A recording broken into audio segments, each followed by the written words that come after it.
To maintain और why, क्यों maintain करना जरूरी है। तो हम हमारे टॉपिक की शुरुआत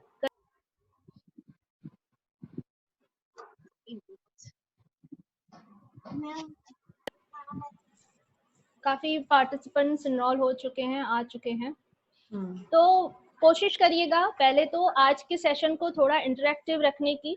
ओके पहले तो मैं जानना चाहूंगी what is healthy lifestyle according to you in a simple manner, in a layman language. आपके हिसाब से हेल्दी लाइफस्टाइल क्या है? आप माइक को अनम्यूट करके रिप्लाई कर सकते हैं।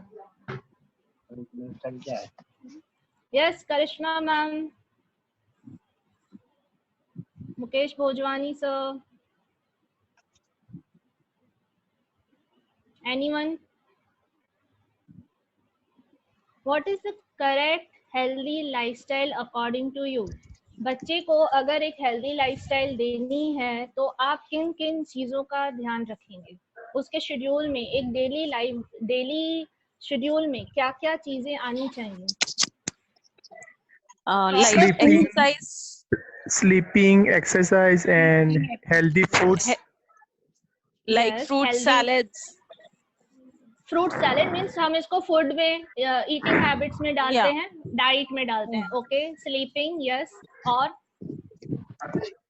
टाइम टेबल, टाइम से सोना, टाइम से उठना, sleeping pattern. Outdoor okay activities, good, activities good, yes. Outdoor games, yes okay outdoor games, इसको हम डेली एक्सरसाइज के कॉलम में डालते हैं। यस ओके हाँ। mentally and physically fit. good, mentally physically fit, so mental awareness, mental health, yes good. Else? good, काफी सही points हैं ये। जी Some social means ji, spiritual activity we can involve. very good, spiritual activities, social activities, good, बिल्कुल सही है। सो अगर एक बच्चे का हेल्दी लाइफस्टाइल मेंटेन करना है तो यस, हर टाइप का फील्ड कवर होना चाहिए। Physical exercise, mental activity, spiritual activity, intellectual activity. So इस तरह yes, diet, sleep, rest, exercise, ये हर पॉइंट्स क्लियर होने चाहिए डेफिनेटली। लेकिन अब हमको जानना ये है कि जैसे आपने बता तो दिया कि लाइक स्लीप जरूरी है, लेकिन sleep after all what is the correct sleep pattern, क्या सही है क्या गलत है, कितना सही है, वो जानना भी हमारे लिए जरूरी है। तो आज का टॉपिक हम उसी पे ही जाएंगे। तो सबसे पहले हम लेते हैं यस स्लीप पैटर्न। ओके आपसे मैं फिर से रिक्वेस्ट करूंगी कि आप पेपर पेन लेकर बैठिएगा, क्योंकि आगे जो हमारा सेकंड सेशन रहेगा आफ्टर दिस, उसमें आपको जरूरत रहेगी नोट डाउन करने की। Sleep pattern, what is the sleep? सो गए 7 से 8 घंटे सो गए, इज दैट द स्लीप? नहीं। रेस्ट और रिलैक्सेशन में बहुत फर्क होता है। रेस्ट एंड रिलैक्सेशन में बहुत फर्क होता है। एक साउंड स्लीप आना, that is the most important thing. Okay sound sleep which is the most important thing.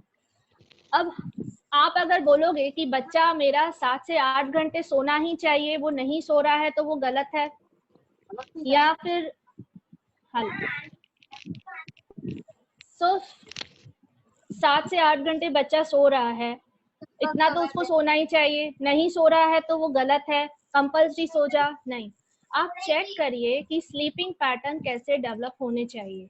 इसका डिटेल हम कल भी लेंगे, स्लीपिंग पैटर्न को कैसे डेवलप करना है और क्यों डेवलप करना है।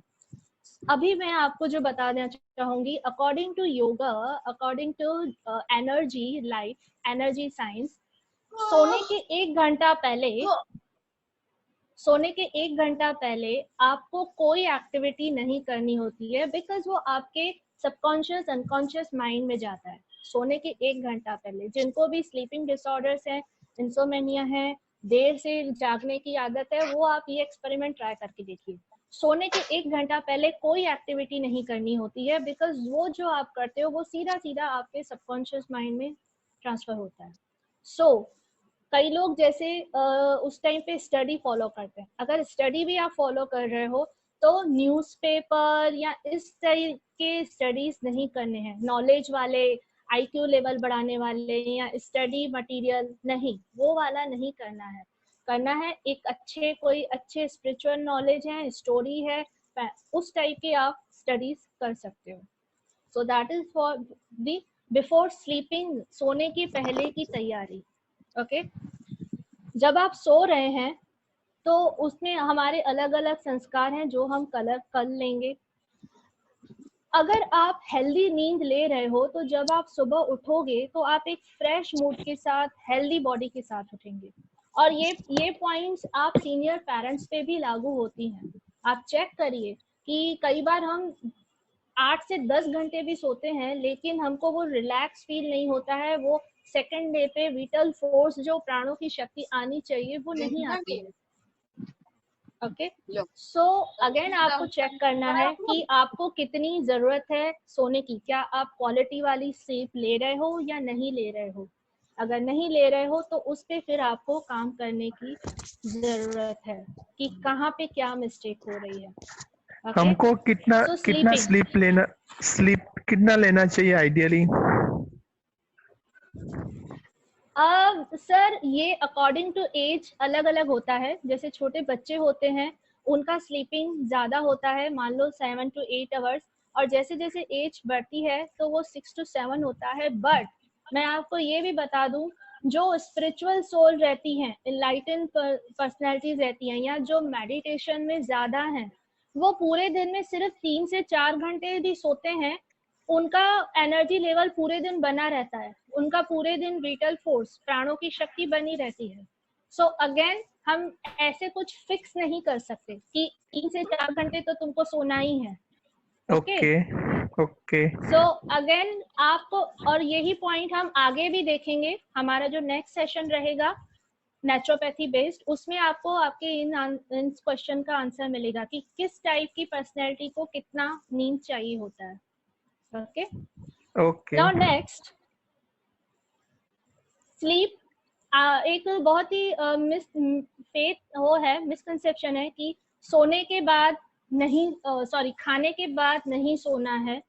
नहीं, खाने आप जब भी कोई हैवी मील ले रहे हो आप रेस्ट जरूर करिए। जैसे दोपहर का टाइम है, अगर बच्चों को नहीं सोना है इट्स ओके, बट उनको खाने के बाद रेस्ट करने के लिए जरूर कहिए, वो सीधा लेट जाएं, रेस्ट करें। अगर रेस्ट नहीं है तो उनको कोई एक्टिविटी दे दो कि वो सीधे लेट के या आराम से एक जगह बैठ के वो एक्टिविटी करें, तो वो भी आप कर सकते हैं बच्चों के साथ और खुद के साथ भी। सो सोना नहीं है, नहीं, yes, according to yogic lifestyle या आयुर्वेदा कह लो, नेचुरोपैथ कह लो, दोपहर का सोना रॉन्ग है। ओके बट आजकल हमारे स्कूल का रूटीन ऐसा हो गया है कि बच्चे, पेरेंट्स कई बार सामने से आके बोलते हैं कि पैटर्न ही ऐसा है, बच्चों को सुबह जल्दी उठना पड़ रहा है, रात को लेट सो रहे हैं, तो सिर्फ दोपहर का टाइम है जहाँ पे उनको सोने का मिल रहा है। But unfortunately this is wrong pattern. अगर आप इसको कहीं ठीक कर सकते हैं तो जरूर से करिए, रेस्ट करिए। आप उसमें शवासन अगर आपने सुना है, योग निद्रा सुना है, तो आप उसको फॉलो करवाइए बच्चों को। ओके 10-15 मिनट का योग निद्रा का सेशन रहता है, आप यूट्यूब पे भी सर्च कर सकते हैं, और मीनवाइल आप मुझे भी कांटेक्ट करके वो आप ले सकते हैं। सो अगर योग निद्रा आ गया तो जैसे कि आपका क्वेश्चन है कि कितने मिनट की नींद आनी चाहिए, ऑटोमेटिकली आपका स्लीपिंग आवर्स कम हो जाएंगे, आप कम समय में अच्छी क्वालिटी वाली नींद ले पाओगे, deep sound sleep. Okay so ये है हमारा sleeping, rest and relaxation. So again friends, सोना और रेस्ट लेना, रिलैक्सेशन लेना इज अ डिफरेंट पॉइंट। एक अच्छी क्वालिटी की नींद मिलना बहुत जरूरी है। जब आप उठ रहे हो मॉर्निंग को तो आप बिल्कुल फ्रेश होने चाहिए, आप में प्राणों की शक्ति होनी चाहिए, शरीर हल्का और हेल्दी होना चाहिए, तो आप कह सकते हो कि ओके आपने एक अच्छी नींद ली है। ओके नाउ नेक्स्ट पॉइंट हमारा daily routine and habits. Daily routine and habits. Just hold down.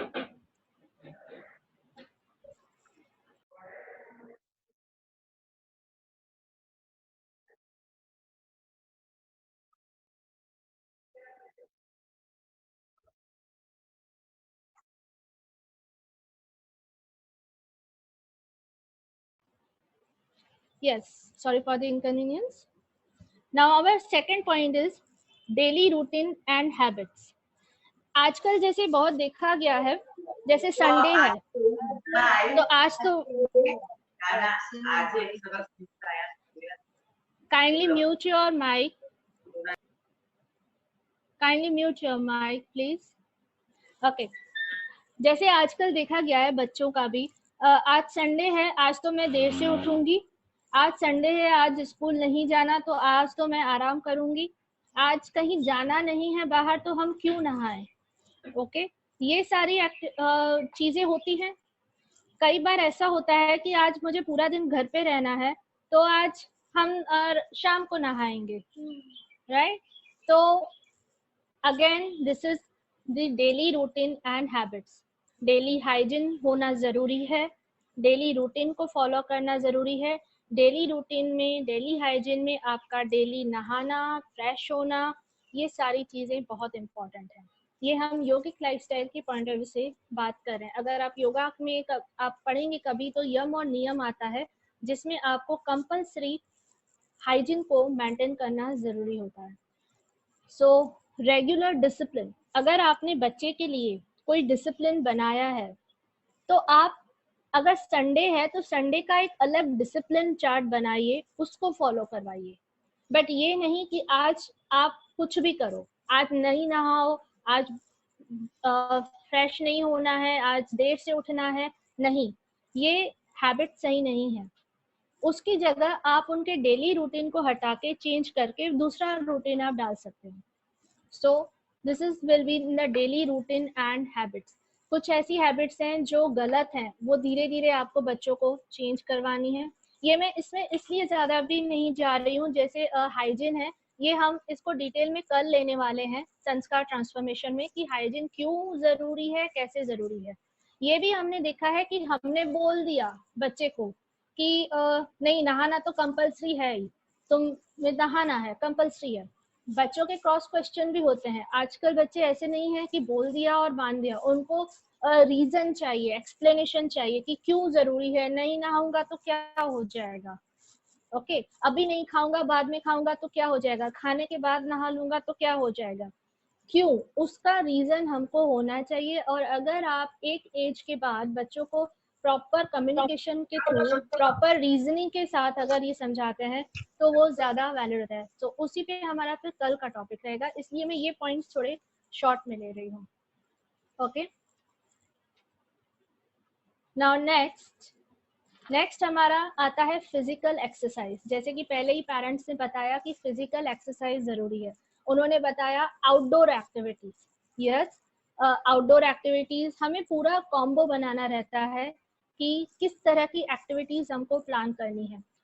ये पॉइंट नीता मैम ने भी अपने एक सेशन में उठाया था, पेरेंटिंग सेशन में, कि बच्चे का पूरे वीक का एक शेड्यूल होना चाहिए एक्टिविटीज प्लानिंग का.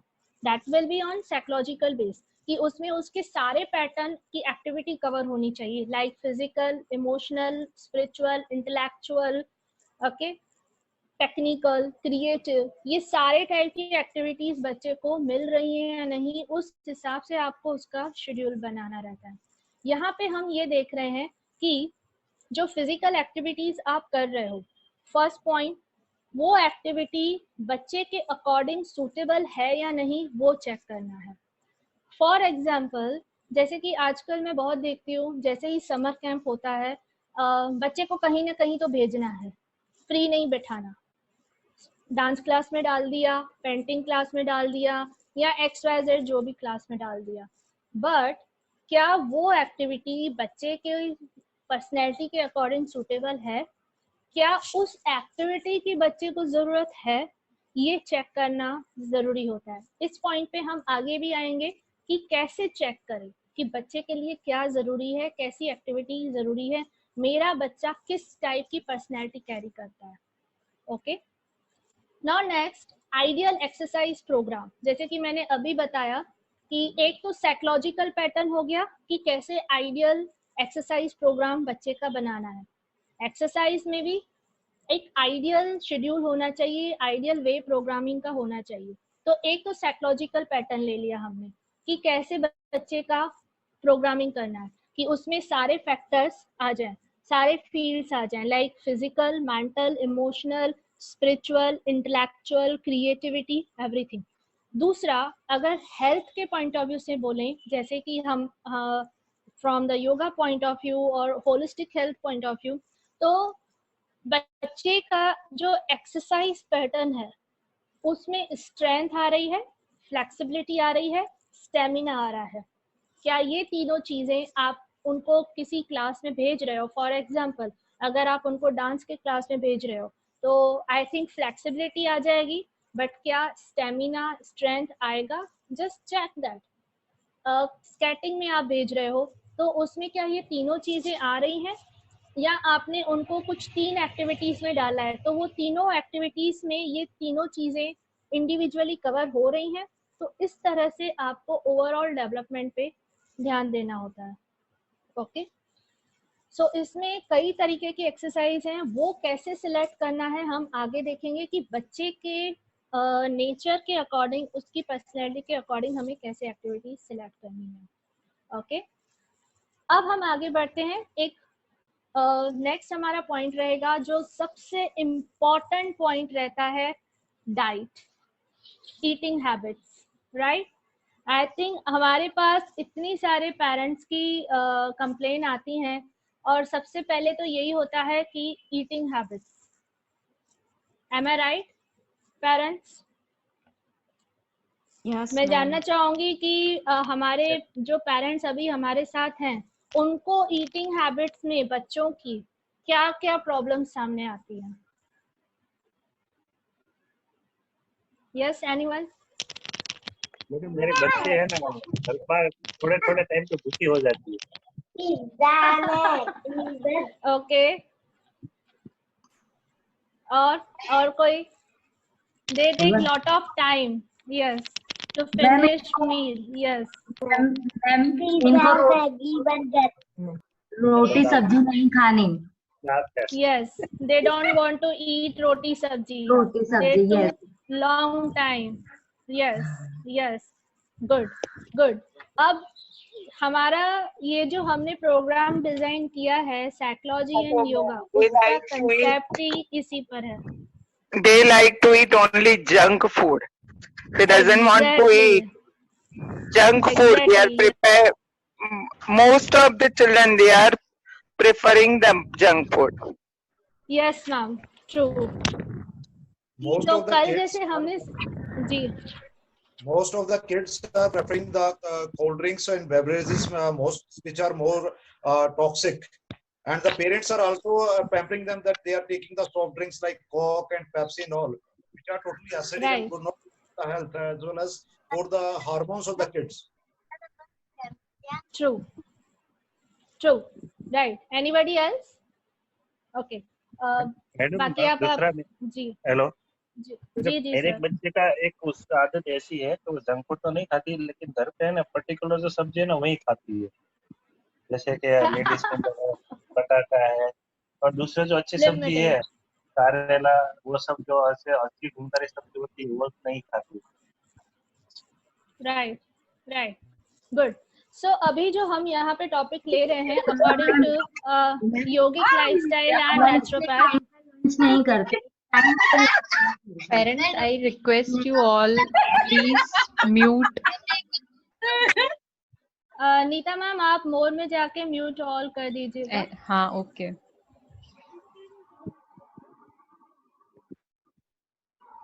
ओके, सो अभी जो हम यहाँ पे पॉइंट लेने जा रहे हैं according to lifestyle, according to yogic lifestyle, कि आपको eating habits, the correct eating habits कैसे डेवलप करनी है। याद रखिए यहाँ पे जो हम अभी बात कर रहे हैं, पहले तो हम ये सीख लें, यहाँ पे हम अभी ये सीख लें कि करेक्ट हैबिट है क्या। ओके, आई थिंक आज हम सारे पेरेंट्स आज की डेट में काफी हद तक अवेयर हो चुके हैं कि क्या करेक्ट है, क्या इनकरेक्ट है। वी नो एवरीथिंग, राइट, कि इस तरह से खाना है, लेकिन फिर भी हम एक बार उसको रिवाइज करके जाएंगे। अब जो आप प्रॉब्लम्स बता रहे हो कि ये नहीं कर रहे, ये नहीं कर रहे, उसके 2 तरीकों से हम आपको सॉल्यूशन बताएंगे। एक जो नीता मैम ने कल बताया, लाइक कम्युनिकेशन स्किल्स कैसे उनको डेवलप करना है, वहां पे काम आता है communication skills, psychological way, the technique कैसे बच्चे को मोल्ड करें। बट करना क्या है, आफ्टर ऑल बच्चे को देना क्या है, थोड़ा उस पे हमको विचार करना बहुत जरूरी है। हम पेरेंट्स को भी उस पे थोड़ा सा अपना नॉलेज अपग्रेड करना बहुत जरूरी है। तो ये हमारा नेक्स्ट टॉपिक में आएगा। अभी हम ले रहे हैं ईटिंग हैबिट्स। आई नो कि आई थिंक इसमें से काफी सारी चीजें हम सबको पता है, जैसे कि पहले तो मैं जानना चाहूंगी कि खाना कब है। ये बहुत मेजर इम्पोर्टेंट लाइन है, आप नोटबुक में लिख के रख दीजिए, आपके दिमाग में छप जानी चाहिए कि खाना कब है, कब खाना होता है। क्या जब हमको भूख लगती है तब? क्या जब हमारा टाइम हो गया खाने का, 2 o'clock हो गया दोपहर के खाने का, तब? कब खाना होता है? जब हमारा पेट खाली है तब खाना है, जब हमको भूख लग रही है हमको तब खाना है। आप इस सेंटेंस को फिर से सुनिए, समझिए, दोनों में फर्क है। जब हमारा पेट खाली है और जब हमको भूख लग रही है, दोनों सेंटेंस में फर्क है। ओके, बच्चा छोटा है, हो सकता है कि उसको भूख नहीं लगी है, भले उसने सुबह से कुछ नहीं खाया है, बट हो सकता है कि उसको भूख नहीं लगी है और उसका हो सकता है कि पेट खाली नहीं है। ये दोनों चीजें अलग हैं। ओके, ये बड़ी सी टैगलाइन आप छाप दीजिए अपने माइंड में, क्योंकि यहीं से आप आगे बच्चे को हैंडल कर पाओगे। ओके, ये जब बच्चा नहीं खाता है तो उसके पीछे पेरेंट्स का स्ट्रेस लेवल भी बढ़ जाता है, राइट? तो इन दोनों चीजों में फर्क कैसे है? जब हमको मान लीजिए हमारा पेट अच्छे से साफ नहीं हुआ है, बाउल मूवमेंट्स ठीक से नहीं हुई हैं, तो पेट खाली नहीं होगा, तो आपको भूख नहीं लगेगी। ये चीजें बड़ों पे भी लागू होती हैं। ओके, पेट खाली नहीं है तो आपका खाना नहीं जाएगा। ओके, दूसरा, अगर आपको भूख लग रही है, भूख लगना, मान लो उस कंडीशन में आपको भूख लग रही है लेकिन पेट भरा हुआ है, ये दोनों चीजें अलग हैं। आपको भूख लग रही है लेकिन पेट भरा हुआ है, तो अगर इसमें किसी को भी कोई क्वेरी है, नहीं समझ में आया है, तो वो प्लीज आप क्वेश्चन रेज कर सकते हैं। ये मान लीजिए आपको बुखार है, ठीक है, आपको बुखार है, आपका पेट खाली है, आपने 2 दिन से कुछ नहीं खाया है, लेकिन फिर भी आपको भूख नहीं लग रही है, होता है, राइट? तो तब हम नहीं खाना खाते हैं। ओके, दूसरा, जब मेरा पेट भरा हुआ है, मैंने 2 दिन से नहीं खाया है, लेकिन मुझे भूख लग रही है, पर पेट खाली नहीं है, मुझे भूख का एहसास नहीं हो रहा है, तो मुझे नहीं खाना है। क्लियर? इस पॉइंट में किसी को कोई क्वेरी है, कोई कंफ्यूजन है, तो अभी आप पूछ लीजिए। अगर किसी को क्वेरी है तो वो हैंड रेज कर सकते हैं। आई गेस क्लियर है, क्योंकि ये बहुत इंपॉर्टेंट पॉइंट है। होता क्या है, फॉल्स हंगर। फॉल्स हंगर होता है कि मान लो हमारा मेंटल क्लॉक एक सेट हो जाता है कि ओके दोपहर के 2 बज गए, दोपहर का 2 बजे मुझे खाना खाने बैठना है। डजंट मैटर कि मुझे भूख है या नहीं है, डजंट मैटर आज मेरा बाउल पेट खाली हुआ है या नहीं हुआ है, वेस्ट प्रोडक्ट निकले हैं कि नहीं निकले हैं, बट हम खाना खाने बैठ जाते हैं, तो वो गलत है, वो गलत है। ओके ओके, सो हम आगे बढ़ते हैं इसकी नेक्स्ट पॉइंट पे। Hema, avoid over, yes ma'am. हाँ, सोनल पटेल जी ने हैंड रेज किया है। यस मैम, आप। Hello, ma'am. I have a question for you. Yes, ma'am. Just now you explained that sometimes we are not hungry and still we feel like eating, and sometimes we we eat and still we feel like eating something.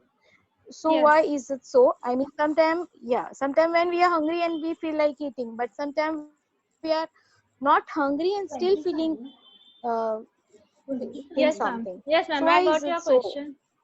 Yeah, I got your question. वही हमारी second point है. This is called the false hunger.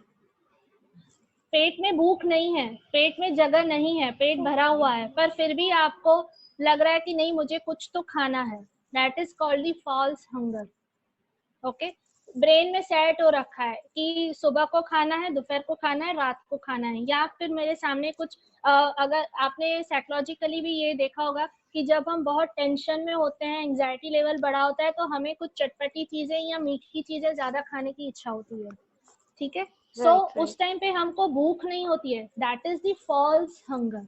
तो ये एक wrong habit है, ये नहीं होनी चाहिए. ओके. दूसरा, ओवर ईटिंग. जब हमारे सामने कोई हमारी फेवरेट चीज आ गई है तो हम बड़े, अभी भी आपने सुना होगा, पेट भर गया लेकिन मन नहीं भरा. ठीक है, तो that is also wrong, because हमारा जो पेट है वो 2 अंजलि जितना है. 2 अंजलि मतलब आपके ये जो 2 हाथ हैं, बस इतना सा हमारा स्टमक का एरिया है. उसमें हड्डियां नहीं है, सिर्फ स्ट्रेचेबल, रबड़ की तरह स्ट्रेचेबल है. उसमें थोड़ा भी एक्स्ट्रा जब जाता है तो वो और एक्सपैंड हो जाता है. ये एक्सपैंड हो गया तो आपने और उसमें फूड डाल दिया, ये और एक्सपैंड हो गया, आप और फूड डालते गए. सो इसलिए हमेशा कहा जाता है कि ओवर ईटिंग अवॉइड करनी है तो अवेयरनेस के साथ आपको खाना चाहिए. अवेयरनेस मतलब पूरा ध्यान आपका खाने पे रहेगा. टीवी या बातें करते हुए आपको नहीं खाना है, खाने पे ध्यान देना है. बिकॉज हमारा बॉडी बहुत साइंटिफिकली यूनिवर्स ने इस तरह से बनाया है कि जब पेट भर जाता है तब सिम्टम आते हैं, वो इंडिकेशंस आते हैं कि okay now I am full. But हम उसकी तरफ अगर ध्यान नहीं देंगे तो ओवर ईटिंग बढ़ेगा, पेट एक्सपैंड हो जाएगा और आप उसको और अंदर डालते जाओगे क्योंकि लैक ऑफ अवेयरनेस है. ओके, तो again it's avoid over eating, avoid false hunger. तो इन चीजों को हमें ध्यान में रखना है. आगे बढ़ते हैं. ईट अकॉर्डिंग टू योर एपेटाइट. जितनी तुम्हारी जरूरत है उसके अकॉर्डिंग ही खाना है. ये पॉइंट हम आगे भी देखेंगे कि कैसे डिसाइड करना है कि बच्चे की एपेटाइट कितनी है. ओके. ईटिंग टाइमिंग्स, जैसे नो डाउट अभी आपने टाइमिंग्स तो फिक्स कर दिए. डेफिनेटली हमको एक टाइमिंग फिक्स करने ही होते हैं कि ओके ये टाइमिंग्स है. अब ये नहीं होगा कि बच्चे को जब मर्जी है तब खाए. बच्चे ने बोला कि नहीं अभी भूख नहीं है, मैं तो बाद में खाऊंगा. नहीं, टाइमिंग फिक्स करने होते हैं. बट अगर भूख नहीं है तो आप फिर उस चीज को हटा दो, ये अलग पॉइंट आ जाएगा. ओके. जैसे कि ईटिंग टाइमिंग्स हम सबको पता है, आजकल हर कोई बहुत डाइट फॉलो कर रहा है. जैसे मॉर्निंग का आपका ब्रेकफास्ट 9 to 10 के बीच में हो जाना चाहिए. लंच आपका 1 to 2 o'clock के बीच में हो जाना चाहिए. आपका डिनर आइडियली वैसे तो 7 बजे तक हो जाना चाहिए, लेकिन फिर भी हम थोड़ा उसको एक्सटेंड करते हैं, चलो 7 से 8 बजे तक आपका डिनर हो जाना चाहिए.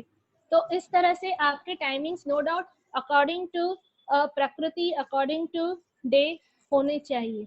ओके. ये हम सबको पता है कि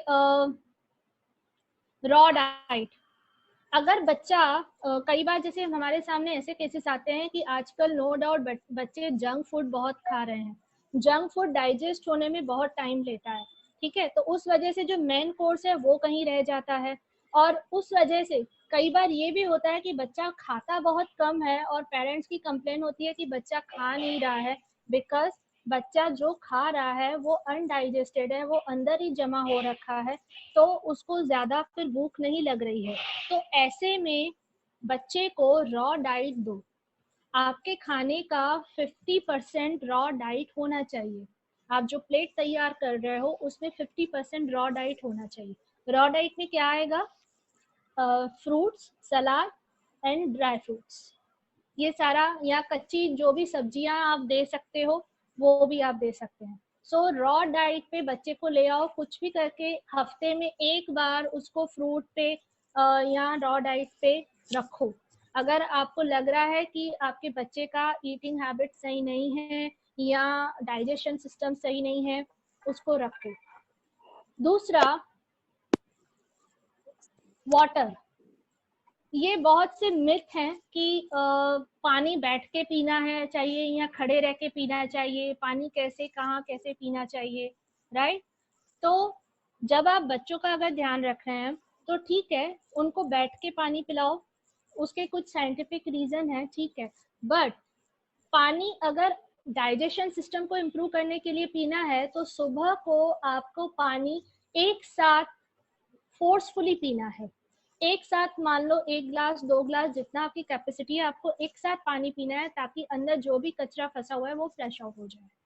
ओके, सो पानी अगेन ध्यान से हमको पीना है। आपको खुद भी चेक करना है कि क्या आपका बच्चा पानी पी रहा है या नहीं पी रहा है, क्योंकि अक्सर ऐसे देखा गया है कि बच्चे पानी को अवॉइड करते हैं, उनकी अवेयरनेस नहीं डेवलप होती है कि मुझे प्यास लगी है या मुझे पानी पीना है।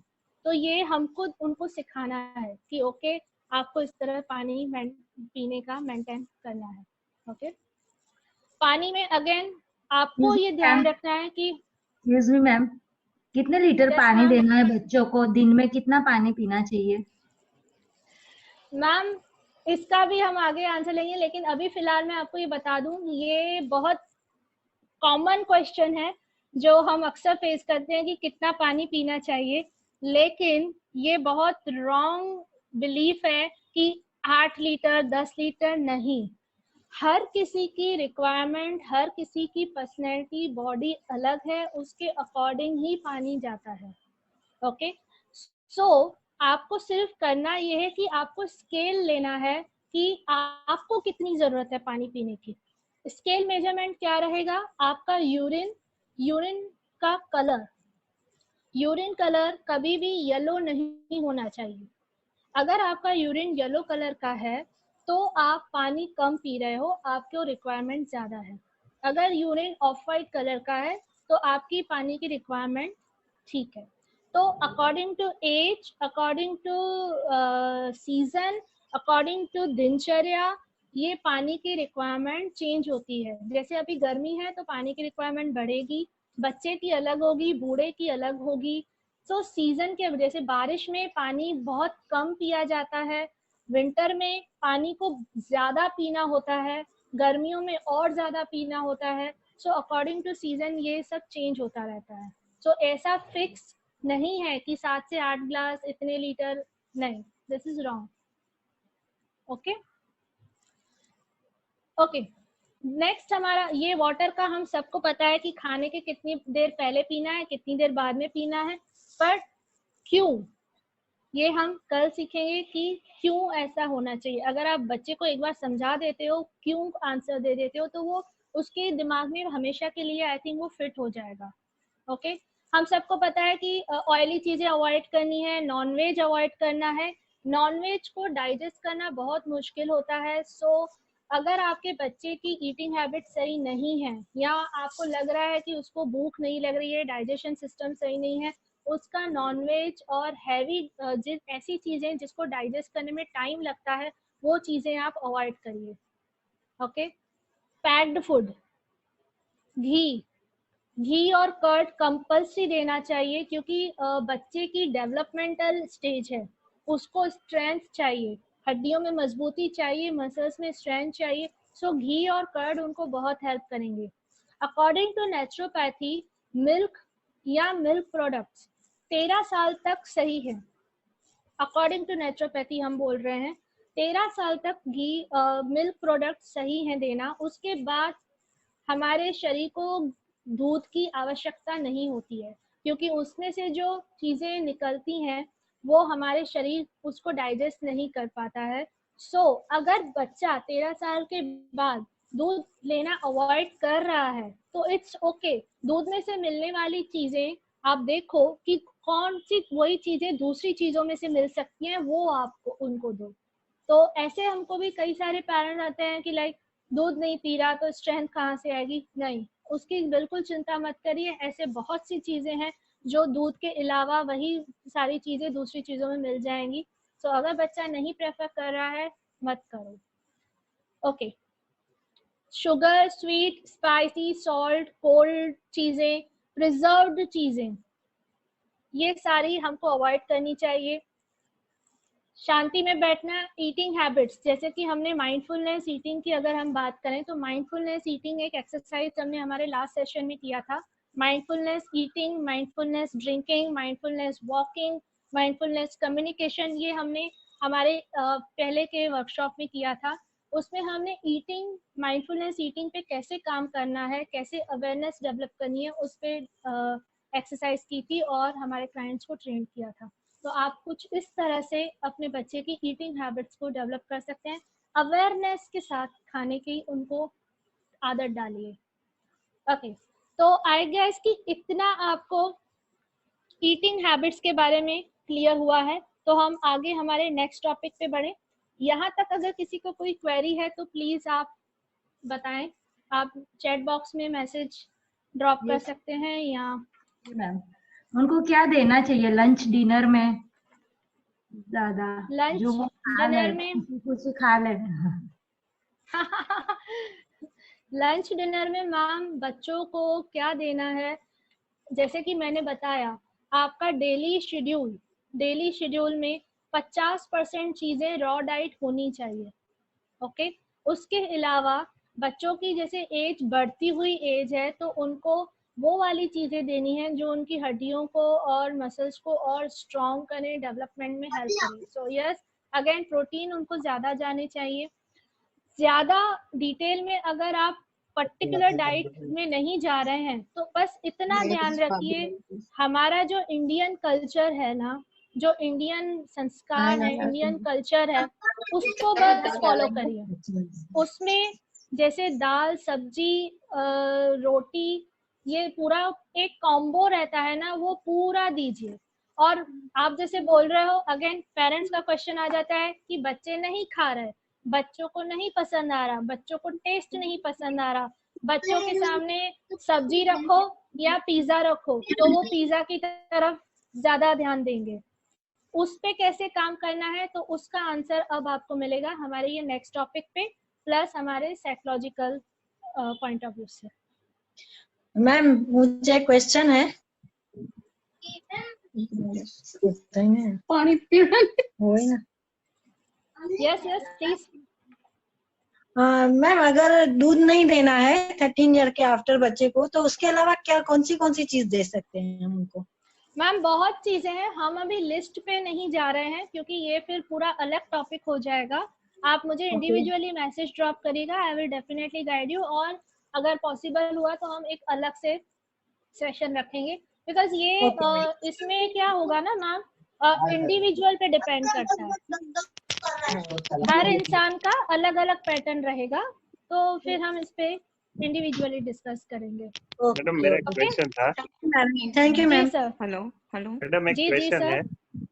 जी मैडम बच्चे का जो ओवरवेट होता जा रहा होगा तो कुछ खाने में क्या देना चाहिए, क्योंकि एज के हिसाब से उसका वेट ज्यादा बढ़ रहा है।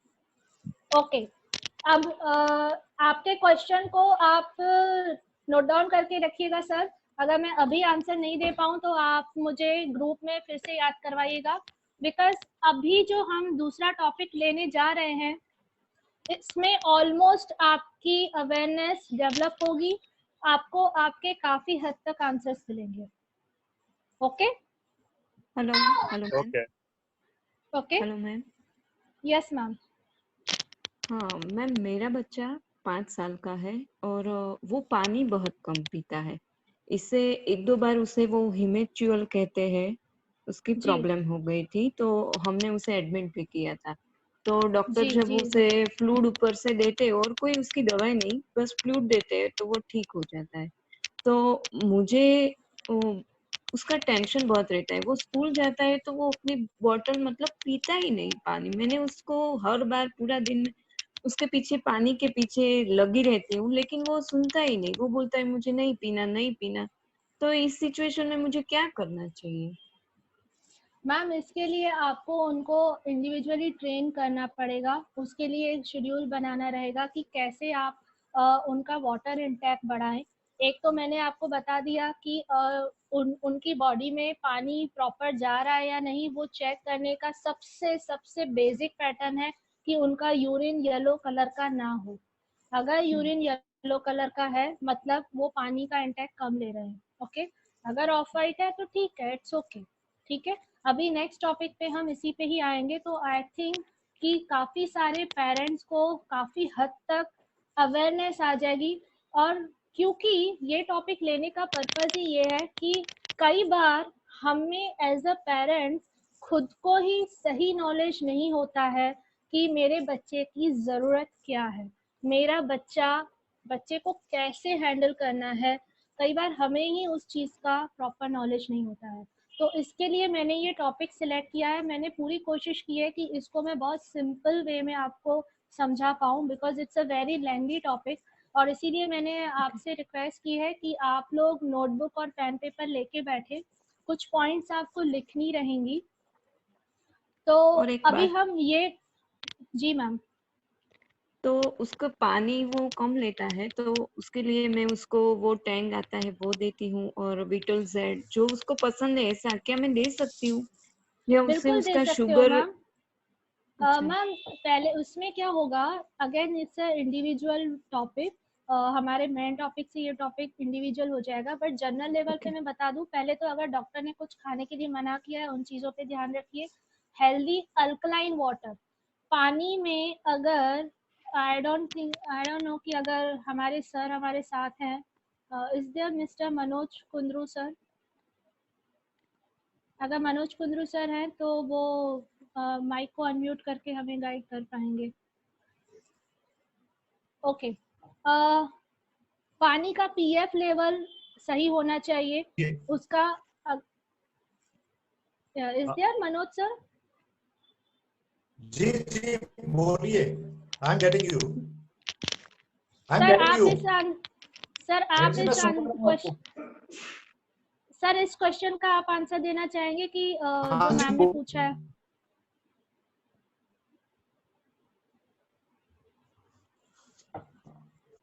Actually, the pH. Are you getting my voice?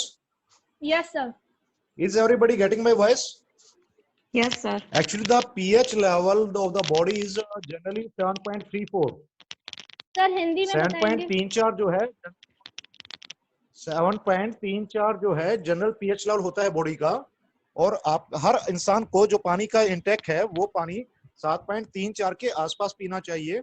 और खाना खाते टाइम जो है पानी न्यूट्रल पीना चाहिए, जो कि 7 और 7.5 के बीच में होता है। और अभी एक क्वेश्चन आया था बीच में जो पूछ रहे थे कि बच्चे का वेट ज्यादा बढ़ रहा है। तो बेसिकली बच्चा जब एसिडिक होता है, एसिडिक फूड का इंटेक ज्यादा होता है तो ओबेसिटी होती है। वो बच्चे में नहीं, हर इंसान में होती है। और मैक्सिमम एलिमेंट्स पानी का पीएच लेवल सही ना पीने के कारण होती है। Then we should try to take the normal pH level, that is 7 to 7.5 pH. Okay, I hope ma'am ने आपने जो क्वेश्चन पूछा है आपको आंसर मिला है। मनोज कुंदू सर, मैं बता देना चाहूँगी जैसे कि आजकल ये अल्कलाइन वाटर पे काम करते हैं। Alkaline water is very helpful for the health. इससे 70% बीमारियाँ आप हमारे पानी पे डिपेंड करती हैं, बिकॉज बॉडी में 70% पानी है। अगर आपने सही क्वालिटी का पानी सही तरीके से लिया तो आपका हेल्थ टोटली डेवलप होना ज़रूरी है। कई सारी बीमारियां सिर्फ पानी से ठीक की जा सकती है। सो मनोज कुंदू सर, जैसे आजकल आरओ और ये सब चल रहा है जिसके साइड इफेक्ट्स बहुत ज़्यादा है। कई फॉरेन कंट्रीज में आरओ और ये सब बंद हो चुका है और इंडिया में और उल्टा ज़्यादा डेवलप हो रहा है। सो मनोज सर अल्कलाइन वाटर एक पानी की मशीन है जो वो खुद बनाते हैं, तो वो उस पर काफ़ी अच्छे से रिसर्च भी कर रहे हैं और उस पर काफ़ी उनको अच्छे रिजल्ट मिल रहे हैं हेल्थ डेवलपमेंट के। Okay, thank you ma'am. Sure, Thank you I will share his number so you can ask your any queries. So parents आप रेडी रहिए नोट पेपर पेन के साथ। यहाँ पे हम अभी नेचुरोपैथी पॉइंट ऑफ व्यू से पर्सनैलिटी एनालिसिस कैसे करना है वो सीखेंगे। आप बहुत अलर्ट रहिएगा। अगर आपको स्टार्टिंग की ये पॉइंट्स नहीं समझ में आए तो आप उसी टाइम पूछ लीजिएगा, क्योंकि आगे का फिर आपको फिर ऐसे नहीं समझ में आएगा।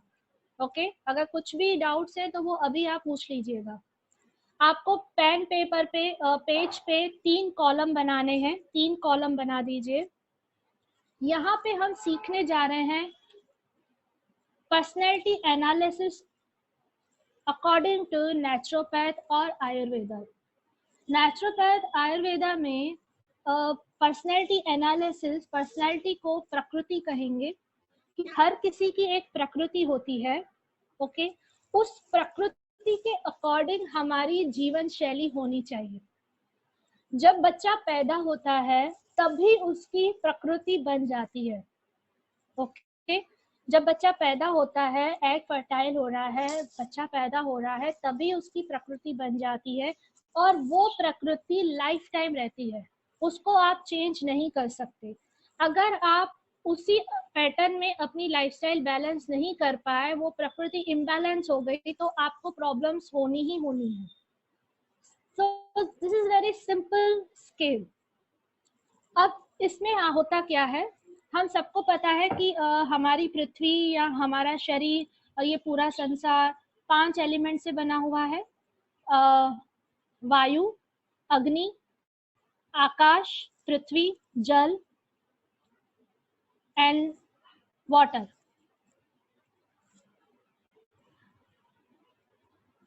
पांच एलिमेंट्स है, अग्नि, वायु, आकाश, पृथ्वी, जल। 5 एलिमेंट्स हैं, ठीक है। इन 5 एलिमेंट्स को बना के हमारा शरीर बना है। ओके, अगर इन 5 एलिमेंट्स में कहीं पे भी इम्बैलेंस हो रहा है तो हमारे शरीर में इम्बैलेंस आएगा। शरीर कह लो, मन कह लो या आत्मा कह लो। ओके, अब आपको कॉलम बनाना है। इन 5 एलिमेंट्स को मिला के 3 प्रकृति बन रही है, दैट इज कॉल्ड दी वात, पित्त एंड कफ। आई गेस कि आप लिख रहे हैं, नोट डाउन कर रहे हैं, वात, पित्त एंड कफ।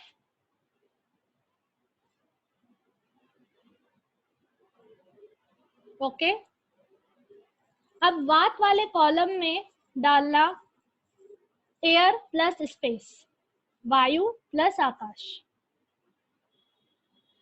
पित्त वाले कॉलम में डालना फायर प्लस वाटर, पित्त, फायर प्लस वाटर। कफ में डालना वाटर प्लस अर्थ। अगर इन 5 एलिमेंट्स को सिंपल भाषा में समझने जाए तो वायु क्या है? में क्या था वात में? वात में है एयर प्लस स्पेस, मतलब वायु प्लस आकाश। पित्त में है फायर प्लस वाटर। कफ में है वाटर प्लस अर्थ। अब इन 5 एलिमेंट्स को सिंपल भाषा में मैं एक्सप्लेन कर रही हूँ इन अ 1 लाइन। जैसे कि आकाश है, क्या आप उसको पकड़ पाओगे, छू पाओगे, देख पाओगे? नहीं, सिर्फ फील कर पा रहे हो। मेरे चारों तरफ जितनी भी खाली जगह है वो आकाश है, ठीक है। नेक्स्ट वायु। वायु को मैं महसूस कर पाऊंगी, लेकिन उसको मैं पकड़ नहीं सकती, देख नहीं सकती, छू नहीं सकती, पर मैं महसूस कर सकती हूँ, दैट इज वायु। नेक्स्ट अग्नि। अग्नि को मैं देख सकती हूँ, लेकिन मैं उसको पकड़ नहीं सकती, ठीक है, फील कर सकती हूँ। नेक्स्ट जल। जल को मैं देख भी सकती हूँ, पकड़ भी सकती हूँ, राइट, हम पकड़ सकते हैं जल को, राइट। नेक्स्ट पृथ्वी। पृथ्वी है हमारा सॉलिड फॉर्म, चैतन्य, उसको हम पकड़ भी सकते हैं, देख भी सकते हैं, फील भी कर सकते हैं, right, Prithvi form. So I hope कि ये 5 एलिमेंट आपके क्लियर हो गए। इसमें कुछ कंफ्यूजन है? ओके, ये 5 एलिमेंट, ये जो हमने 5 एलिमेंट अभी डिस्कस किए, इसी से हमारे शरीर का बनावट बनती है, हमारा शरीर बनता है। इन्हीं 5 एलिमेंट्स का जो हमने ऊपर कॉम्बिनेशन लिखा एयर प्लस स्पेस, जिससे बना वायु। वायु मतलब सिंपल भाषा में आप समझ लो वायु, जैसे हवा है वैसे। फायर प्लस वाटर जिससे बनता है पित्त। पित्त मतलब हमारे शरीर की फायर, अग्नि तत्व। ओके, कफ, कफ साधारण भाषा में आप सब समझते हैं, cold kapha, that is the kapha. Water plus earth, that is called the kapha. Okay, अब हम आगे लिस्ट लेंगे। आप इस पॉइंट्स को थोड़ा सा दिमाग में बिठा दीजिए। हम अभी आगे लिस्ट ले रहे हैं।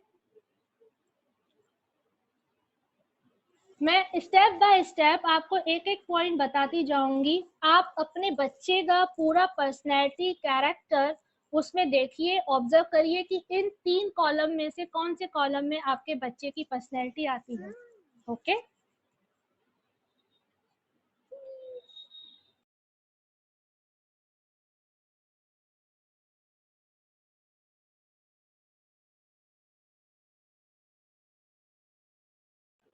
रेडी? जैसे कि मैंने पहले बताया, बच्चा जब पैदा होता है इन 3 पर्सनैलिटी में वो डिवाइड हो जाता है, वात, पित्त या कफ। इसको हम कहते हैं प्रकृति। अगर वो इससे हटके किसी दूसरी पर्सनैलिटी में जा रहा है, प्रकृति में जा रहा है, तो उसको हम कहेंगे विकृति होना। Okay, so let's start. यहाँ तक अगर अभी किसी को कोई भी कंफ्यूजन हो तो प्लीज अभी पूछ लीजिए।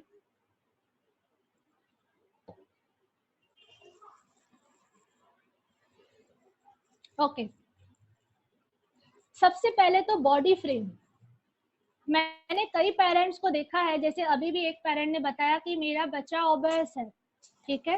कई पेरेंट्स कहते हैं कि मेरा बच्चा बहुत दुबला पतला है, कमजोर दिखता है।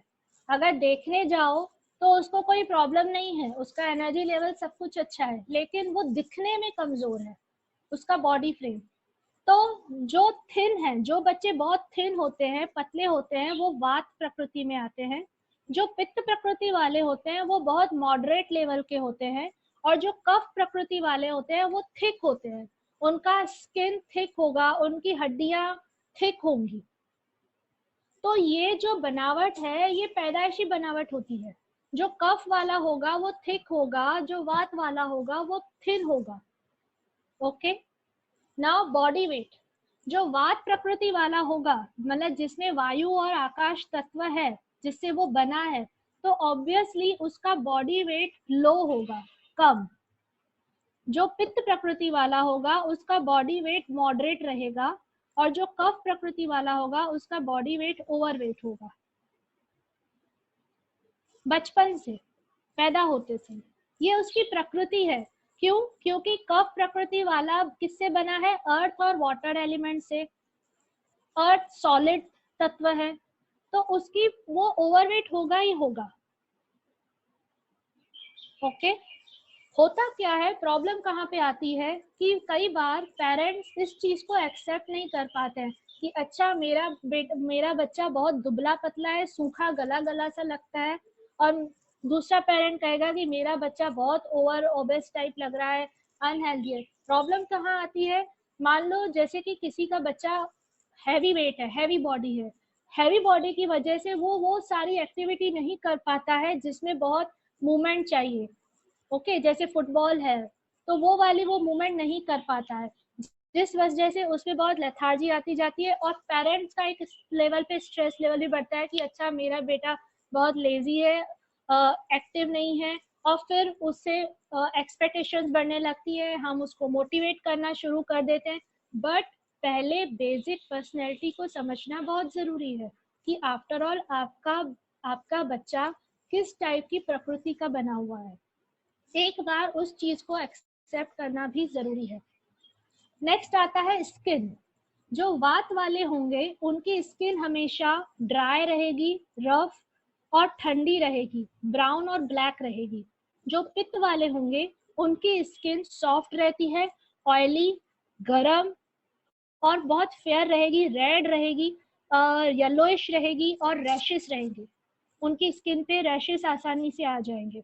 जो कफ वाले हैं उनकी स्किन मोटी होती है, उनकी स्किन बहुत मोटी होती है, ऑयली और ठंडी रहती है और वाइट होती है। जैसे कि अक्सर हम कहते हैं कि कितनी सुंदर है और वो कितना काला है, right? So it's not because कि वो खुद पे बहुत ज्यादा ध्यान दे रहे हैं या क्या, नहीं, ये उनकी बेसिक प्रकृति है, वो उस प्रकृति से बने हुए हैं, इस वजह से उनका ये सारा पैटर्न डेवलप हो रहा है। तो पहले तो हमें हमारे बच्चे को वो जैसा है वैसा उसको एक्सेप्ट करना पड़ेगा। वो जैसा है, उसकी स्किन मोटी है, पतली है, इट्स बिकॉज ऑफ उसकी प्रकृति की वजह से। ओके, हेयर, बाल, जो वात वाले होंगे उनके बाल बहुत ही ड्राई रहेंगे, ब्लैक रहेंगे, कर्ली या फिजी टाइप के रहेंगे। जो पित्त वाले हैं उनके बाल सॉफ्ट रहेंगे, ऑयली रहेंगे, येलो रहेंगे, ग्रे, रेड, इस टाइप के रहेंगे। उनके बाल जल्दी ग्रे भी हो जाएंगे या रेड रहेंगे। और जो कफ वाले हैं उनके बाल थिक होते हैं, वेवी होते हैं, डार्क होते हैं। पर हम क्या करते हैं कि वाओ, अरे यार तुमने क्या किया, क्या लगाया, बालों को कैसे केयर किया, इसके बाल इतने अच्छे, अच्छा ये खाती है इसलिए इसके बाल ऐसे ही, राइट। तो ये सारी चीजों को पहले तो हमें समझना पड़ेगा, एक्सेप्ट करना पड़ेगा। जैसे कई बार आप देखोगे कि कुछ बॉयज रहते हैं, आजकल ये रेशो भी खैर ज्यादा बढ़ा हुआ है, एक रीजन तो नहीं कहूंगी, लेकिन कईयों के बाल बहुत कम हो जाते हैं, अच्छी क्वालिटी के नहीं रहते हैं, बहुत कम बाल रह जाते हैं। सो कहीं ना कहीं बेसिक रीजन भी है, उनका वात लेवल बढ़ गया है इस वजह से, नो डाउट। एक रीजन नहीं है, स्ट्रेस है, गलत तरीके की लाइफस्टाइल है, उस वजह से भी ये चीज है। तो अगेन प्रकृति विकृति में कन्वर्ट हो चुकी है, जिस वजह से ये सारी प्रॉब्लम्स भी आ रही हैं। तो इन चीजों को एनालाइज करना, जानना, समझना बहुत जरूरी है कि आखिरकार प्रॉब्लम है क्या। Okay, now next, appetite. Appetite ये पेरेंट्स के लिए बहुत खास है ध्यान देना। जैसे कि आप हमेशा कंप्लेन कर रहे हो कि मेरा बच्चा खा नहीं रहा है, कम खा रहा है, ज्यादा खा रहा है। तो जो वात वाले प्रकृति है, जो वात वाली प्रकृति है, उनकी एपेटाइट मतलब जो भूख है, भूख का जो लेवल है, स्केल है, वो कभी भी फिक्स नहीं रहेगा, वो पैटर्न चेंज होता रहेगा। उनको कभी भी बहुत ज्यादा तेज भूख नहीं लगेगी। आप बोलोगे मेरा बच्चा तो कभी मांगता ही नहीं है, उसको कभी भूख ही नहीं लगती है, अगर वो वात प्रकृति का है तो उसको कभी इतनी तेज भूख नहीं लगेगी। पित्त प्रकृति वाले को हमेशा बहुत तेज भूख लगेगी। अब कई बार प्रॉब्लम होती है, बच्चे को भूख लगी या तो वो चिल्लाना शुरू करेगा, गुस्सा पटपटाना शुरू करेगा, रोएगा, अगर छोटा बच्चा है तो वो रोना शुरू करेगा। तो अनबेरेबल भूख लगेगी उसको तुरंत कुछ चाहिए। तो बिकॉज उसका पित्त प्रकृति है, उसमें फायर ज्यादा है, वो टॉलरेट नहीं कर पा रहा है, तो आपको उसको उसके अकॉर्डिंग हैंडल करना पड़ेगा। पित्त प्रकृति वाले को उस टाइम आप उसको ये नहीं समझा सकते कि थोड़ा टॉलरेंस लेवल बढ़ाओ, थोड़ा शांति रखो, नहीं, उस पे हमको देखना है, हम पेरेंट्स को देखना है कि अगर मेरा बच्चा पित्त प्रकृति वाला है तो उसको टाइम टू टाइम खाना मिलना चाहिए। ओके, कफ वाले को भूख बहुत ना के बराबर लगती है, लेकिन स्लो एंड स्टडी टाइप का होता है उसका पैटर्न। कफ वाले को भूख टाइम टू टाइम लगेगी, शांति से लगेगी और अच्छी खासी भूख लगेगी, वो अपने लेवल पे अच्छी खासा खाना खा लेगा। ओके, सो उस टाइम पे आप ये नहीं बोल सकते कि देखो सेम एज का एक पित्त वाला बच्चा है, सेम एज का एक कफ वाला बच्चा है, तो देखो पित्त वाला बच्चा इतना ज्यादा खा रहा है और मेरा बच्चा कम खा रहा है। ओके, तीनों का पैटर्न अलग होगा। सो आइडेंटिफाई करिए कि आपके बच्चे की प्रकृति कैसे है। अगर ये आइडेंटिफाई कर लिया तो आपका आधा मेंटल स्ट्रेस वहीं पे कम हो जाएगा। फॉर एग्जाम्पल, वात, पित्त और कफ, एक सिंपल सा एग्जाम्पल समझ लीजिए। जो वात वाला बच्चा है उसको आप 1 रोटी दोगे, पित्त वाला बच्चा है उसको आप 1.5 रोटी खाएगा, और कफ वाला बच्चा वो आधी रोटी खाएगा। ये उसका एपेटाइट है, बिकॉज ये उसकी प्रकृति वैसी बनी हुई है, और उसकी प्रकृति उसने खुद नहीं बनाई है, ये बचपन से बनी हुई है वैसी प्रकृति। ओके, तो उसमें टेंशन लेने वाली बात या कंपैरिजन करने वाली बात नहीं होती है, ये उनका नेचुरल एपेटाइट इतना है। हाँ, इसके बाद आता है कि क्या वहां पे false hunger, false habits generate हो रही हैं, फॉल्स लर्निंग जनरेट हो रही है। बच्चा अगर थोड़ा बहुत स्मार्ट है, सीख गया कि ओके मम्मी को पता है कि मेरा खाना इतना ही है, कि ओके मुझे ये इंटरेस्टिंग वाली चीज खानी है तो मैं ये वाली चीज हटा दूं, वहां पे फिर आपको psychological theory, psychological techniques apply करनी पड़ेगी। वो फिर आपको सीखना पड़ेगा कि कैसे बच्चे को हैंडल करना है। लेकिन यहाँ पे नेचुरोपैथी से पॉइंट ऑफ व्यू से पहले तो बेसिक समझ लो, एटलीस्ट अपना पैटर्न क्लियर करो कि मेरे बच्चे की का प्रकृति कौन सी है। ओके, अब नेक्स्ट आता है टेस्ट, खाने का टेस्ट। जैसे कई पेरेंट्स बोल रहे हैं कि मेरे बच्चे को ये टेस्ट पसंद है, मेरे बच्चे को ये टेस्ट बिल्कुल नहीं पसंद है। सबसे पहले अगेन यहाँ पे आपको दोनों पैरामीटर साथ में लेके रखने पड़ेंगे, नेचुरोपैथी प्रकृति और साइकोलॉजिकल पैरामीटर दोनों साथ में लेके चलना पड़ेगा। बच्चे का जो टेस्ट होता है, जैसे वात प्रकृति है उसमें बच्चे का टेस्ट रहेगा सॉल्टी, स्वीट और एसिडिक, लेमन जैसे लेमन जैसी एसिडिक चीजें हैं वो उसको ज्यादा पसंद आएगी। पित्त वाले को मीठा, स्वीट, बिटर और एस्ट्रिजन जैसी स्पाइसी चीजें ज्यादा पसंद आएंगी, और कफ वाले को बिटर, एस्ट्रिजन जैसी स्ट्रॉन्ग चीजें जैसे लहसुन वगैरह होता है, ओनियन वगैरह होता है, वैसी चीजें उसको ज्यादा पसंद आएंगी कफ वाले को। ओके, अब फॉर एग्जाम्पल कई बार जैसे हम देखते हैं छोटे बच्चे होते हैं उनको हम मिर्ची नहीं देते हैं, कई बच्चे होते हैं वो मिर्ची नहीं पसंद करते, नहीं खा पाते, बिकॉज ऑफ उनकी प्रकृति वैसी है। कुछ बच्चे होते हैं जिनको मीठा बहुत पसंद है क्योंकि उनकी प्रकृति वैसी है। ओके, तो अकॉर्डिंग टू उनकी प्रकृति आप अगर उनको खाना दोगे तो डेफिनेटली वो पसंद करेंगे। और इसमें कोई बुराई नहीं है कि बच्चा कोई टेस्ट अवॉइड कर रहा है, उसमें कोई प्रॉब्लम नहीं है, उसकी प्रकृति वैसी बनी है। अगर आप देखोगे ना, जब बच्चा पैदा होता है वो यूनिवर्स से कनेक्टेड होता है, वो बहुत नेचुरल वे में पैदा होता है, उसको जो चाहिए वो खाएगा, जो नहीं चाहिए वो नहीं खाएगा। पर जैसे जैसे वो बड़ा होता है, एक सोशल लर्निंग उसकी डेवलप हो जाती है, तो वो फिर उसकी फेक लर्निंग भी डेवलप होती जाती है, एक बिहेवियरल पैटर्न डेवलप हो जाता है। अच्छा, मेरे पास ऑप्शन है, मेरे पास चॉइस है, मुझे ये पिज्जा खाना है, मैगी खानी है, तो मुझे ये चीजें नहीं खानी, तो एक फॉल्स हैबिट्स भी डेवलप होती जाती है। ओके, तो वहां पे टेस्ट को ध्यान में रखो कि तुम्हारे बच्चे की वात, पित्त या कफ प्रकृति है, उसके अकॉर्डिंग उसके कौन से टेस्ट फेवरेट है, उस हिसाब से आप उसको हैंडल करो। ओके, हेमा, नेक्स्ट आता है थर्स्ट। एक्सक्यूज मी हेमा, एक पार्टिसिपेंट की रिक्वेस्ट है कि आप टेस्ट वाले कॉलम का जो डिटेल्स है वो प्लीज रिपीट करिए। Sure ma'am. टेस्ट कॉलम है वात, वात में आएगा सॉल्टी, सोर, स्वीट। पित्त में जाएगा स्वीट, बिटर, एस्ट्रिंजेंट। कफ में जाएगा बिटर, एस्ट्रिंजेंट, स्ट्रॉन्ग चीजें जैसे कि लहसुन वगैरह है, गरम मसाले हैं, kind of that. Okay, so taste again depend करता है वात, पित्त और कफ, उसके अकॉर्डिंग आप आपका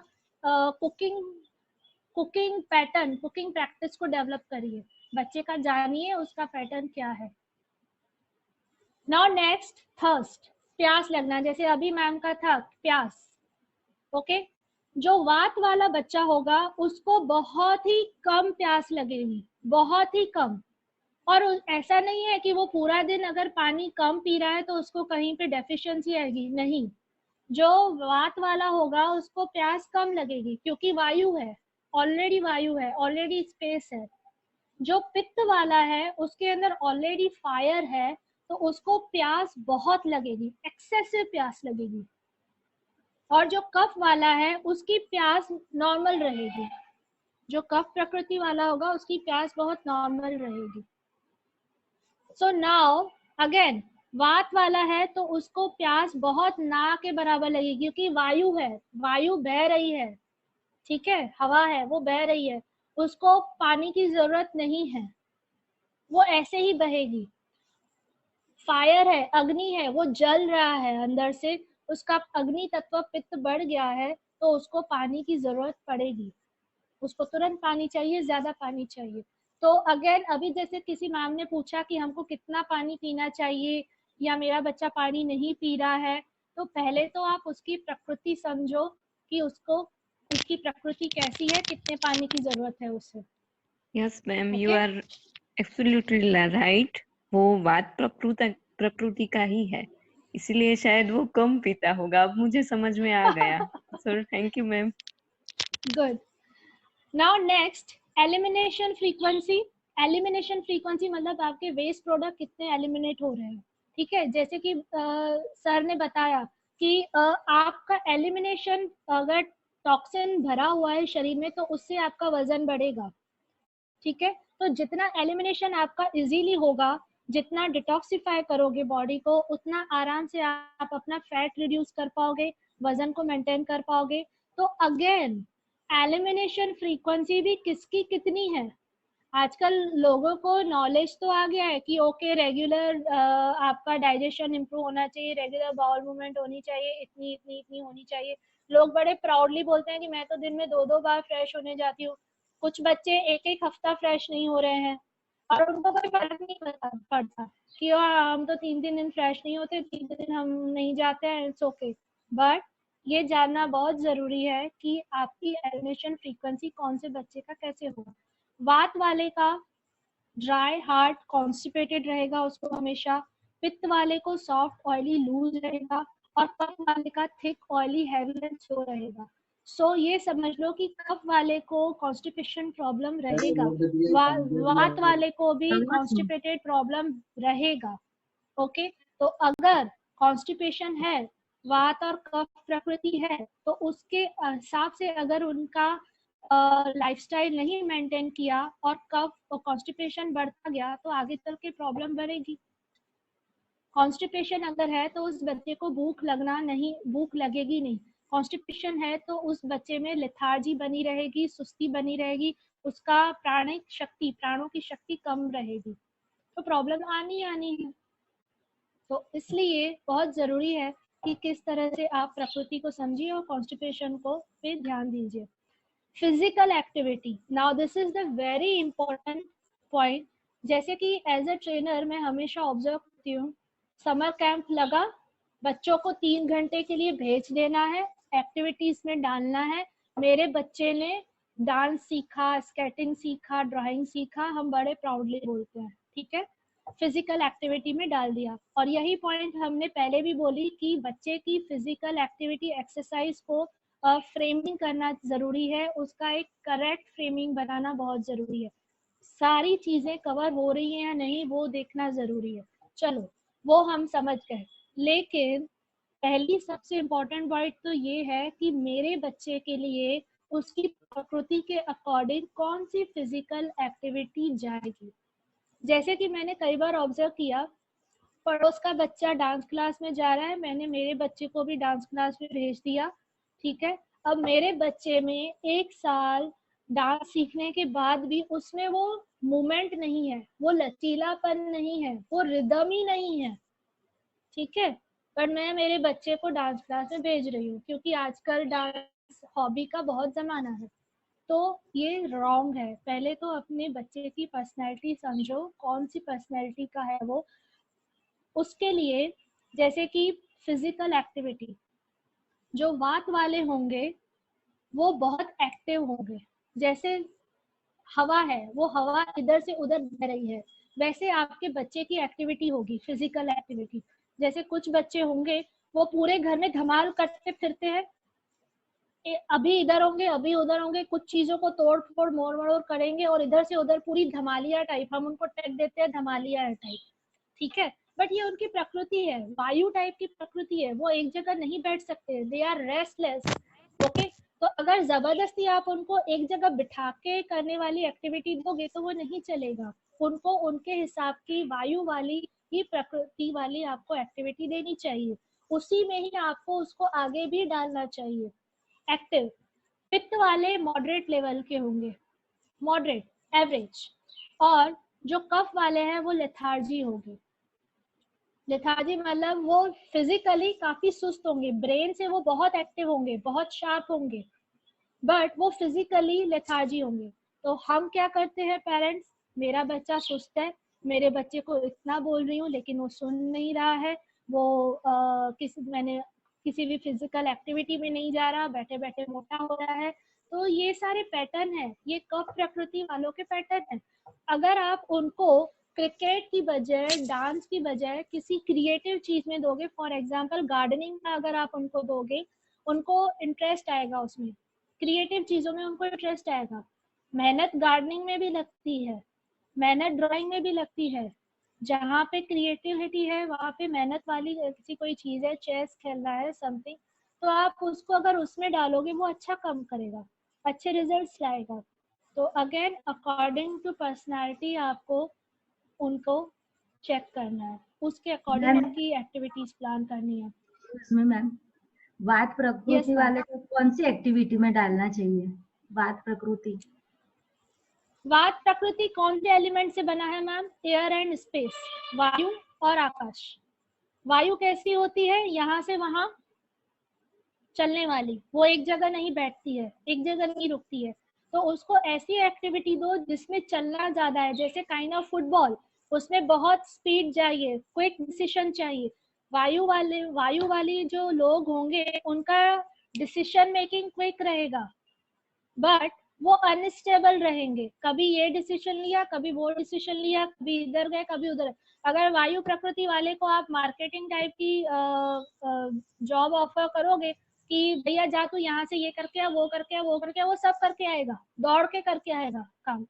कफ वाले को बोलोगे कि जा भैया बाजू वाले जगह पे ये देख के आ, वो नहीं जाएगा। ओके। और पित्त वाला वो अपना थोड़ा दिमाग चलाएगा कि अच्छा मुझे जाना है कि नहीं जाना, वो सोचेगा, डिसीजन लेगा। ओके। फॉर एग्जाम्पल मैं आपको समझा दूं, मान लो 3 फ्रेंड्स हैं, वात पित्त और कफ, ठीक है। एक होटल में गए, तीनों को ऑर्डर देना है खाने का, ठीक है। वात वाले से पूछा जाएगा हाँ भैया ऑर्डर देना है खाने का, वात वाला बोलेगा हाँ ठीक है जो भी दे दो, आई डोंट केयर, ठीक है कुछ भी दे दो, ठीक है, उसको सब चलेगा। ओके।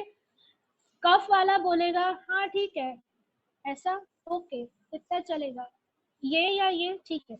डिसीजन पित्त वाला लेगा, उसमें लीडरशिप क्वालिटी रहेगी, हम ये ऑर्डर देते हैं, ये इतना। पित्त वाला बोलेगा वात वाले को अच्छा तू इतना खा लेगा, हाँ ठीक है मैं खा लूंगा। पित्त वाला कफ वाले को बोलेगा कि अच्छा तेरा कितना, कफ वाला सोच के बोलेगा कि अच्छा हाँ मैं सिर्फ इतना 2 पीस खाऊंगा, मेरे लिए ये कर दो, ठीक है। So this is the pattern.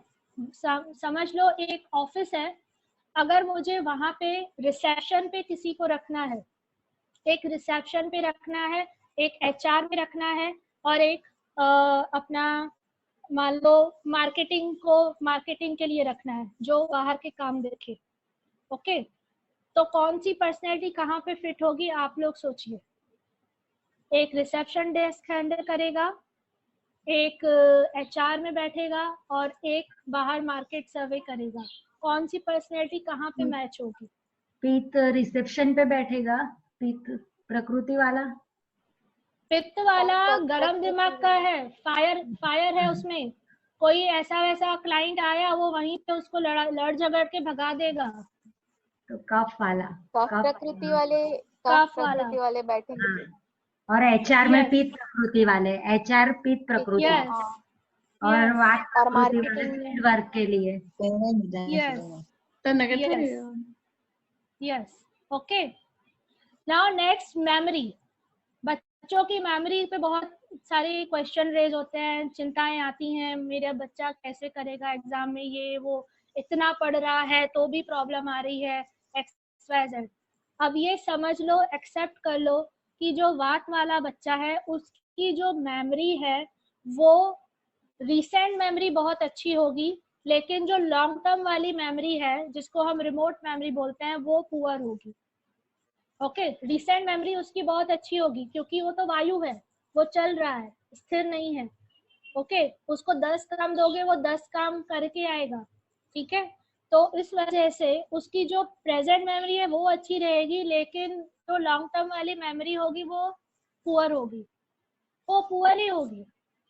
फिर अगर आप उस पर गुस्सा करोगे कि तुमको मैंने ये बोला था, मैंने तुमको 1 हफ्ता पहले ये बोला था, और वो बच्चा अगर भूल गया तो एक्सेप्ट इट। हाँ, अगर कुछ सीरियस लेवल पे कुछ अलग और प्रॉब्लम है, अगर वो लेथा मतलब उसकी मन मस्ती है, वो सीरियस नहीं है, उसमें कैपेसिटी है एटलीस्ट कुछ याद रखने की, और वो जानबूझ के मिसबिहेव कर रहा है, तो फिर हमें उस पे साइकोलॉजिकली थ्योरीज अप्लाई करने की जरूरत है कि हम उसको कैसे ठीक करें, कैसे हैंडल करें, कैसे सही करें। बट बेसिक आपको ये एक्सेप्ट करना पड़ेगा कि मेमोरी का पैटर्न रहता है। पित्त वाले की मेमोरी बहुत शार्प होती है। कई बच्चे होते हैं, वाह उनको एक बार बोला और उनको याद रहेगा, हम उनकी बहुत तारीफ करते हैं, इसको तो डासा और डोबूच है, इसको इतनी बार बोलते हैं कुछ पल्ले ही नहीं पड़ता है, याद ही नहीं रहता है, पता नहीं कौन सी दुनिया में रहता है। ये उनका मिस्टेक नहीं है, इट्स बिकॉज ऑफ प्रकृति। नेक्स्ट आता है कफ। उनकी कफ वालों की मेमोरी बहुत स्लो होती है, उनका लर्निंग पैटर्न स्लो होता है, लेकिन उनकी याद शक्ति बहुत गहरी होती है, बहुत लंबी होती है। जैसे कहा जाए कि हाथी जैसी याद शक्ति। आप अपने बच्चों की स्टडी पैटर्न को कंपेयर करिए। कुछ बच्चे होंगे वो एक बार पढ़ते हैं, एक बार देख लेते हैं, उनको याद रह जाता है, पित्त प्रकृति। कफ प्रकृति वालों को धीरे धीरे याद होगा, लेकिन वो एक बार पढ़ लेंगे तो शायद लाइफ टाइम उनको याद रहेगा। बचपन में अगर कभी आपने उनको एक बार चमाट भी लगा दी, मारा भी होगा, तो वो उनको याद रहेगा।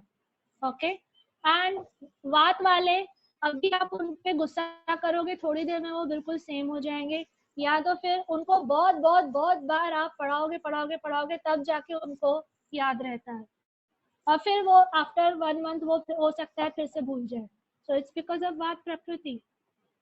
सो थिंक अबाउट दैट कि आपके बच्चों का पहले तो पैटर्न कैसा है, उसके अकॉर्डिंग फिर आपको उनका टीचिंग पैटर्न डिसाइड करना पड़ेगा कि कैसे क्या सॉल्व, इसका सॉल्यूशन ढूंढा जाए।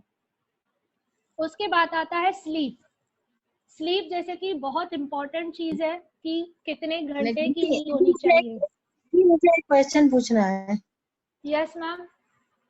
दी वात प्रकृति वाले, जैसे आपने बोला कि वो उनका बाय शॉर्ट टाइम मेमोरी उनको याद रहती है, बाद में भूल जाते हैं, लेकिन स्कूल में तो ये नहीं चल सकता है, उसके लिए क्या करें?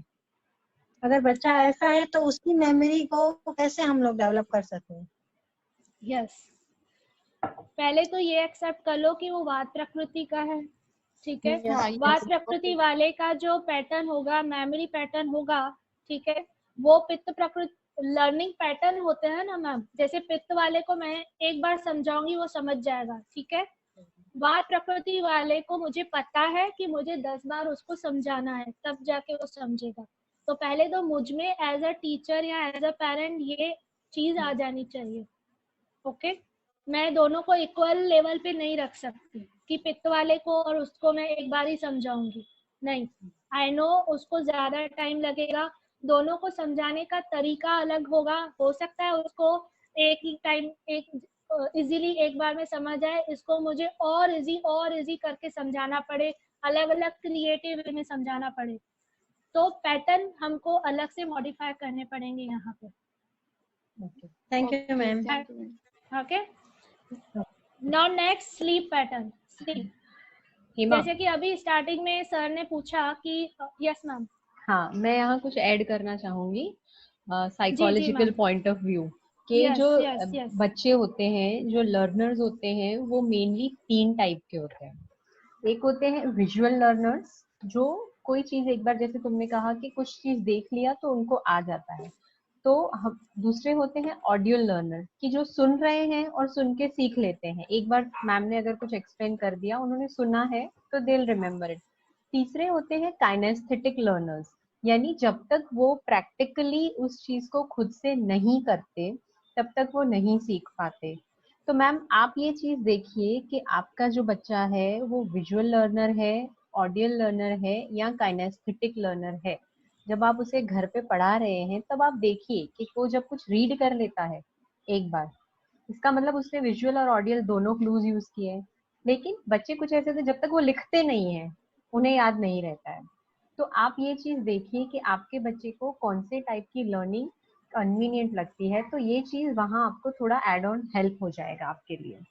सो identify the type of learner he is. Thank you. True. So यही, इसीलिए ये दोनों पॉइंट्स आपको साथ में लेके चलनी पड़ेंगी, साइकोलॉजी एंड ये पर्सनैलिटी एनालिसिस. जैसे कि अननेसेसरीली आजकल पेरेंट्स कई बार बच्चों पे एक्सपेक्टेशन, जैसे कल भी ये पॉइंट आई कि एक्सपेक्टेशन, बच्चे हमारी जायदाद नहीं है, हम सिर्फ उनके केयर टेकर्स हैं. ओके, बच्चे का अपना एक पर्सनैलिटी है, एक लेवल है, उसके जो कैरेक्टरिस्टिक्स हैं वो उसी के अकॉर्डिंग बढ़ेगा, उसी के अकॉर्डिंग वो अपना आगे चल के कैरियर डिसाइड करेगा. तो उसके जरूरी नहीं है कि वात प्रकृति वाला, पित्त वाली प्रकृति के जो कैरेक्टर्स है उसी टाइप से वो लीडरशिप में जाए, लीडरशिप क्वालिटीज उसमें आनी ही चाहिए, नहीं, जरूरी नहीं है, वो अपने हिसाब से डेवलप हो सकता है. So now next there is the sleep pattern. Audio चल रहा है, वीडियो चल रहा है नीता? No ma'am. ऑडियो सुनाई दे रहा है ना? यस ऑडियो भी. Okay, thank you. So now next is the sleep pattern. जैसे कि अभी एक सर ने पूछा कि कितनी देर सोना चाहिए, स्टार्टिंग में पूछा था, तो उन्हीं का आंसर यहाँ पे बता रही हूँ.